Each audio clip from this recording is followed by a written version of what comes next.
আয়নীয় বন্ধন বিষয়টি কি হয়? ধরে নাও আমাদের কাছে কোনো একটি মৌল রয়েছে।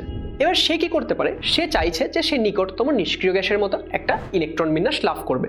এবার এই ইলেকট্রন বিন্যাস লাভ করার জন্য সে কিছু সংখ্যক ইলেকট্রন অন্য কোনো মৌলের থেকে গ্রহণ করতে পারে। আবার সে কি করতে পারে, নিজের সর্ববহিস্থ কক্ষের কিছু সংখ্যক ইলেকট্রন অন্য কোনো একটি মৌলকে প্রদান করে আমাদের যে নিষ্ক্রিয় গ্যাসের মতো ইলেকট্রন বিন্যাস সেটা লাভ করতে পারে।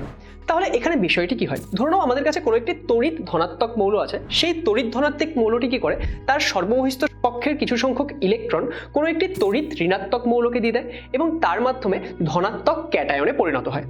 এবং আমাদের যে তড়িৎ ঋণাত্মক মৌলটি সে কি করে, সে এই যে আমাদের তড়িৎ ধনাত্মক মৌলটি কিছু সংখ্যক ইলেকট্রন ছেড়ে দিল, সেটাকে গ্রহণ করে নিজে ঋণাত্মক আয়ন অর্থাৎ অ্যানায়নে পরিণত হয়।